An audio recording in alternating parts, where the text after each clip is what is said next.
एक कुत्ता जो कि 1 मिनट में 27 से 28 सांसें लेता है और 10 से 12 साल तक जीता है, वहीं पर एक इंसान 1 मिनट में 14 से 15 बार सांस लेता है और 80 से 100 साल तक जीता है। लेकिन एक कछुआ जो कि 1 मिनट में सिर्फ 5 से 6 बार सांसें लेता है और 500 से 600 सालों तक जीता है। इससे स्पष्ट है कि जिस जीव की सांसों की संख्या जितनी कम होती है वो उतनी ही लंबी आयु तक जी सकता है। इस चीज को समझकर हमारे पूर्वजों ने सांसों की संख्या को कम और उसकी गहराई को ज्यादा करने के लिए विज्ञान पर काम करना शुरू कर दिया था, क्योंकि वो समझ गए थे कि इंसान को जीने के लिए साल या महीने की नहीं बल्कि एक निश्चित संख्या में सांसें मिलती है और सांसों को लेने की गति को कम करके उम्र को लंबा किया जा सकता है। लेकिन सांसों के धीमा और लंबा होने की यह गति प्राकृतिक रूप से होनी चाहिए। जब हम सांस लेते हैं तो वायु प्रत्यक्ष रूप से हमें 3-4 स्थानों पर ही महसूस होती है: कंठ, हृदय, फेफड़े और पेट। मस्तिष्क में गई हुई वायु का हमें पता ही नहीं चलता। कान और आंख में गई हुई वायु का भी कम ही पता चलता है। श्वसन तंत्र से भीतर गई वायु अनेक प्रकार से विभाजित हो जाती है, जो अलग अलग क्षेत्र में जाकर अपना कार्य पुनः करके भिन्न रूप में बाहर निकल जाती है। ये सब इतनी जल्दी होता है कि हमें इसका पता नहीं चलता। हम सिर्फ इतना ही जानते हैं कि ऑक्सीजन भीतर गई और कार्बन डाइऑक्साइड बाहर आ गई, लेकिन भीतर से क्या सही क्या गलत करके आ जाती है इसका कम ही ज्ञान प्राप्त हो पाता है। यदि हम जोर से गहरी सांस लेते हैं तो तेज प्रवाह के साथ शरीर के अंदर बैक्टीरिया नष्ट होने लगते हैं। कोशिकाओं के रोगों से लड़ने की क्षमता भी बढ़ जाती है। बोन मैरो में नए रक्त का निर्माण होने लगता है। आंतों में जमा मल विसर्जित होने लगता है। मस्तिष्क की जागरूकता लौट आती है, जिससे श्रवण शक्ति दुरुस्त हो जाती है। न्यूरॉन की सक्रियता से सोचने समझने की क्षमता पुनः जिंदा हो जाती है। फेफड़ों में भरी हवा से आत्मविश्वास वापस लौट आता है। सोचें, जब जंगल में हवा का एक तेज झोंका आता है तो जंगल का रोम रोम जागृत होकर सजग हो जाता है। सिर्फ एक झोंका कपालभाति या भास तरीका प्राणायाम तेज हवा की उस झोंके की तरह है। बहुत कम लोगों में क्षमता होती है अपने अंदर आंधी लाने की।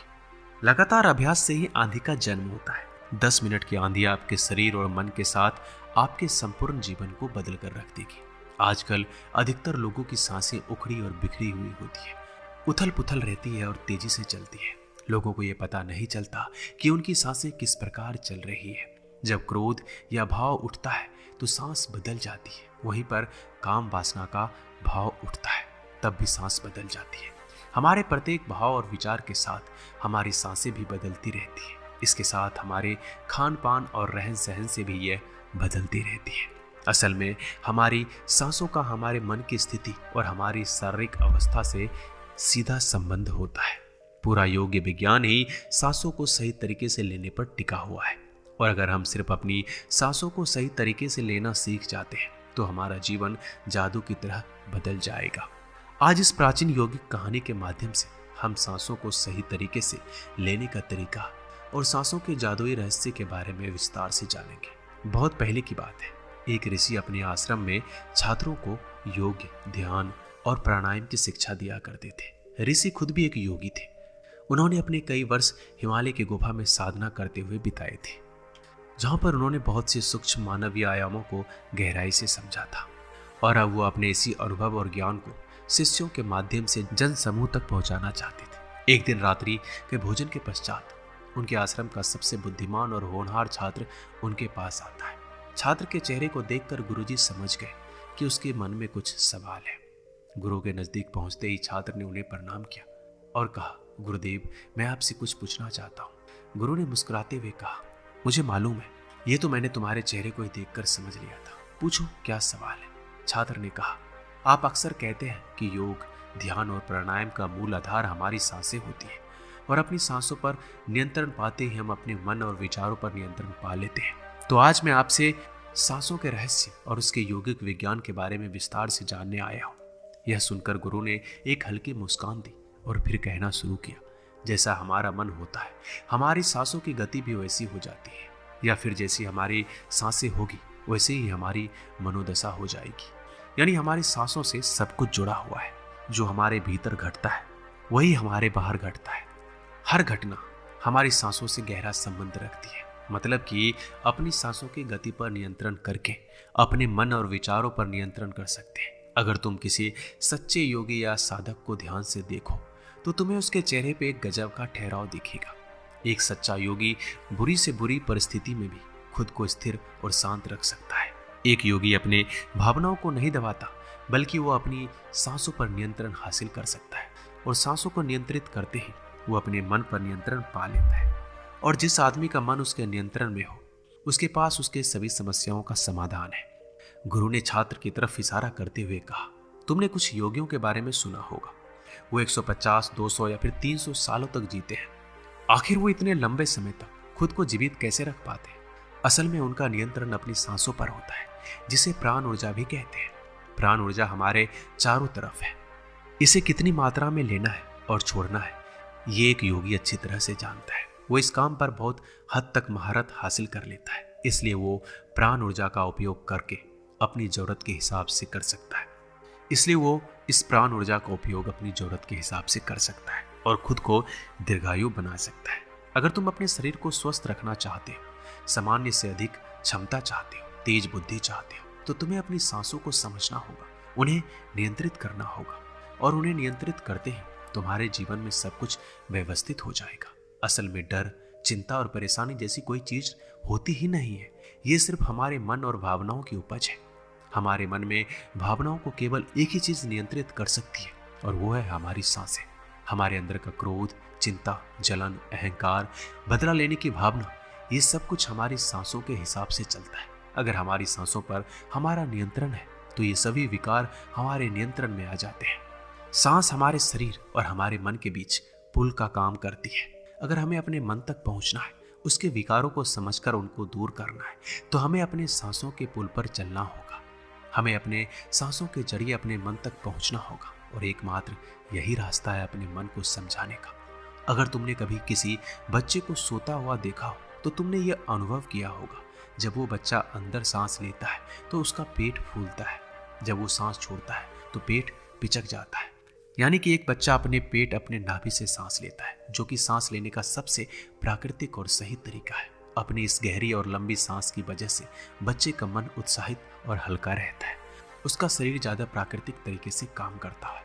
तुमने देखा होगा, बच्चे अपने मन में किसी बात को ज्यादा लंबे समय तक नहीं रखते, ना ही वो किसी से ज्यादा लंबे समय तक गुस्सा रह सकते हैं। अगर किसी गलती पर डांट या मार दिया जाए तो उसे कुछ समय बाद वो भूल जाते हैं और खेल में मग्न हो जाते हैं। बच्चा इतना सरल इसलिए हो पाता है क्योंकि उनकी सांसें प्राकृतिक रूप से चलती है। यानी नाभि से बच्चे के शरीर का विकास चाहिए। विकास के लिए ज्यादा ऊर्जा, और ज्यादा ऊर्जा के लिए ज्यादा लंबी सांसें चाहिए। इसलिए प्रकृति ने उसे ज्यादा लंबी सांसें दी है। हालांकि ये लंबी सांसें हर मनुष्य को दी गई है, लेकिन इंसान ने अपने जीवन में कुछ अप्राकृतिक परिवर्तन कर अपनी सांसों को छोटा कर लिया है। वो पेट की बजाय अपनी सीने से सांसों को लेता है। हम जितनी छोटी सांस लेंगे उतनी चिंता और वकवास से भरे होंगे। हमारी सांसें जितनी लंबी और गहरी होगी, हम उतने ही खुश और शांत रहेंगे। गुरु ने आगे कहा कि एक आदमी 1 मिनट में 14 से 15 बार सांसें लेता है। सांस का सीधा संबंध हमारे मन की स्थिति और हमारी शारीरिक कंपनी से है। अगर 1 मिनट में ली जाने वाली सांसों की संख्या 11 से नीचे आ जाए तो हम अपने आसपास होने वाले कई कंपन को समझना शुरू कर देंगे। यानी जानवरों की आवाजें हमारे लिए स्पष्ट हो जाएगी। तुमने सुना होगा कि शेर और बाघ जैसे खूंखार जानवर भी कुछ योगियों के सामने आते ही पालतू बिल्ली की तरह व्यवहार करने लगते हैं। ऐसा इसलिए हो पाता है क्योंकि उन योगियों ने अपनी सांसों की संख्या को कम करके जानवरों की आवाजें और उनकी भावनाओं और कंपनों के साथ एक संवाद स्थापित कर लिया है। अगर 1 मिनट में ली जाने वाली सांसों की संख्या 9 से कम हो जाए तो पेड़ और वनस्पति जो कार्य कर रहे हैं वो समझना हमारे लिए आसान हो जाएगा। अगर हमारी सांसें 1 मिनट में 6 से कम हो जाती है तो बेजान चीजें कैसे काम करती है ये समझना हमारे लिए आसान हो जाएगा। बेजान चीजों की कंपन और उनसे जुड़ी दुनिया हमारे लिए स्पष्ट हो जाती है। दूसरे शब्द में कहा जाए तो ब्रह्मांड की प्रकृति समझी जा सकती है, और ऐसी स्थिति पर पहुंचकर बहुत से योगी और ऋषि मुनि ब्रह्मांड के रहस्यों और उनमें घटने वाली घटनाओं की भविष्यवाणी कर देते हैं। हमारा शरीर जितना स्थिर होगा, हम उतना ही कम सांस लेंगे। अगर हम अपने पूरे शरीर को स्थिरता के एक निश्चित स्तर पर ले जाएं, बहुत तेज सांस ना ले तो हमारा बोध बढ़ता चला जाता है। लेकिन दोस्तों, योग्य विज्ञान के अनुसार एक साधक अपनी सांसों पर नियंत्रण करके ऐसी बहुत सी चीजें कर सकता है जो साधारण इंसानों के जीवन से परे है। योगिक परंपरा में ये कहा जाता है कि अपनी सांसों को घंटों तक रोककर एक आदमी एक नए मानवीय आयामों का अनुभव कर सकता है।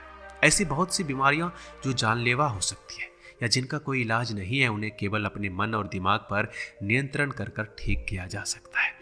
अपनी सांसों पर नियंत्रण करके व्यक्ति एक ऐसी मानसिक स्थिति तक पहुंच सकता है जहां जीवन में आने वाले उतार चढ़ाव से परेशान नहीं कर सकेंगे। कुछ लोगों को ये बातें कहानी लग सकती है, क्योंकि आमतौर पर लोग ऐसा नहीं करते। कोई भी चीज जिस पर उन्हें यकीन नहीं होता उसे अंधविश्वास कहकर नकार दिया जाता है। लेकिन पौराणिक योगिक परंपराओं को पालन करने वाले लोग ऐसी बातों का दावा करते हैं। उन्हीं लोगों में से एक है स्वामी रामा। स्वामी रामा हिमालय की गुफा में रहते थे। उन्होंने बचपन से ही योग की प्रणालियों का अभ्यास करना शुरू कर दिया था। 1970 में स्वामी रामा एक अमेरिकन रिसर्च लेबोरेटरी में गए। अपनी सांसों पर नियंत्रण करके उन्होंने अपने दिमाग और मन की वो जब चाहे जितने समय के लिए चाहे अपने सांस, ब्रेन वेव्स, हृदय की धड़कन और शरीर में बहने वाले खून को रोक देते थे। लेबोरेटरी में मौजूद डॉक्टर्स ने स्वामी रामा के शरीर पर रिसर्च की और उन्हें मृत घोषित कर दिया। लेकिन इस अवस्था में भी स्वामी रामा सब कुछ महसूस कर सकते थे। यह देखकर वहां मौजूद रिसर्च की टीम दंग रह गई थी। साथ ही स्वामी रामा अपने शरीर में अपनी मर्जी से ट्यूमर की ग्रोथ को घटा और बढ़ा भी सकते थे। रिसर्च की जिस टीम को हिमालयन योगियों के सारे दावे अंधविश्वास और पाखंड से भरे लगते थे, वो अचानक से इन्हें इनर साइंस प्रतीत होने लगे थे। एक भीतरी विज्ञान जो साधारण मनुष्य की कल्पना से भी परे है। सांसों को ध्यानपूर्वक लेना एक प्राचीन योगिक टेक्निक है। एक योगी जिसने अपनी सांसों पर नियंत्रण हासिल कर लिया है, वो जब चाहे अपनी सांसों को रोक सकता है। स्वामी रामा के अनुसार अगर आप अपनी सांसों को समझ गए तो आपके शरीर में होने वाली वो बीमारियां जिनका इलाज आज मेडिकल साइंस के पास भी नहीं है, सांसों के माध्यम से उन्हें ठीक किया जा सकता है। श्वास के गुड रहस्यों को समझने के बाद में स्वामी रामा ने अपने कुछ साथियों के साथ मिलकर एक किताब भी लिखी है जिसका नाम है साइंस ऑफ डेथ। गुरु ने आगे कहा, जब सांसें विचलित होती है तो मन स्थिर हो जाता है, लेकिन जब सांसें शांत होती है तो मन भी स्थिर हो जाता है और योगी दीर्घायु हो जाता है। इसलिए हमें अपने श्वास पर नियंत्रण करना चाहिए। गुरु ने शिष्य की आंखों में देखते हुए कहा, तुम्हें क्या लगता है, क्या तुम जितनी लंबी सांसें अंदर लेते हो उतनी ही लंबी सांसें बाहर निकालते हो? नहीं, समान स्थिति में हम जो सांसें अंदर लेते हैं उसकी लंबाई 10 अंगुल होती है और सांसें बाहर निकालते समय इसकी लंबाई 12 अंगुल हो जाती है। और यहाँ एक अंगुल का मतलब एक उंगली मोटाई से है। हमारे रोजमर्रा की जिंदगी में कुछ काम ऐसे होते हैं जिन्हें करते समय जितनी लंबी सांसें अंदर जाती है उससे कई गुना लंबी सांसें बाहर जाती है। भोजन करते समय बाहर निकलने वाली सांस की लंबाई 16 से 17 अंगुल होती है। तेज चलते समय इनकी लंबाई 22 से 24 अंगुल हो जाती है। दौड़ते समय निकलने वाले सांसों की लंबाई 45 से 50 अंगुल तक पहुंच जाती है। संभोग करते समय 50 से 60 और सोते समय नींद में बाहर निकलने वाले सांसों की लंबाई 60 से 70 अंगुल तक पहुंच जाती है। इसलिए हमारे शास्त्रों में काम और क्रोध पर नियंत्रण रखने की बात कही गई है, क्योंकि ये हमारे प्राण शक्ति को छीन कर देती है। श्वास को इंसान की प्राण शक्ति भी कहा जाता है। जब एक 200 वर्ष के व्यक्ति से उसकी लंबी उम्र का राज पूछा गया तो उसने 2 चीजें बताई। पहला, नाभि तक भरपूर सांस लें और दूसरा, रीढ़ की हड्डी को हमेशा सीधी रखें। साधारण से लगने वाली ये दोनों बात योग और प्राणायाम की दृष्टि से बहुत महत्वपूर्ण है। असल में शरीर के अंदर जाने वाले सांस की लंबाई कम और बाहर निकलने वाली सांस की लंबाई ज्यादा होती है। अगर किसी तरीके से बाहर निकलने वाली प्राण वायु की लंबाई को कम कर दिया जाए तो लंबी उम्र को प्राप्त किया जा सकता है। और सौर शास्त्र के अनुसार यदि बाहर निकलने वाली वायु की लंबाई 1 अंगुल कम हो जाए तो व्यक्ति निष्काम हो सकता है, यानी उसके अंदर काम वासना खत्म होने लगती है। 2 अंगुल कम होने से आनंद की प्राप्ति होती है। 3 अंगुल कम होने से लेखन शक्ति बढ़ती है। 4 अंगुल से वाक सिद्धि प्राप्त होती है। 5 अंगुल से आदमी को दूरदृष्टि प्राप्त होती है। 6 से 7 अंगुल कम होने से साधक के अंदर अति तीव्र गति से चलने की शक्ति आती है और वो कुछ ही पलों में एक स्थान से दूसरे स्थान पर पहुंच सकता है। 8 अंगुल कम होने से साधक को 8 सिद्धियां प्राप्त हो जाती है। पवन पुत्र हनुमान को 8 सिद्धि नवनीत के दाता इसलिए कहा जाता है क्योंकि उन्होंने 8 सिद्धियों को प्राप्त कर रखा है। ये 8 सिद्धियां हर इंसान में होती है, बस जरूरत है इन्हें जागृत करने की। बाहर निकलने वाली सांसों की लंबाई 12 अंगुल कम होने पर योगी को इच्छा मृत्यु प्राप्त हो जाती है। फिर वो जब चाहे तब तक खुद को जीवित रख सकता है। लेकिन ये सारी सोई हुई शक्तियां केवल तभी जागृत होती है जब मन में इन्हें जागृत करने की तीव्र अभिलाषा हो। और मन का स्थूल रूप श्वास है यानी सांसें। इसलिए सबसे पहले सांसों पर नियंत्रण करना जरूरी है। भगवान शिव पार्वती को बताते हैं कि रात में ईड़ा नाड़ी और दिन में पिंगला नाड़ी को रोकने में जो सफल होता है वही असल में सच्चा योगी होता है।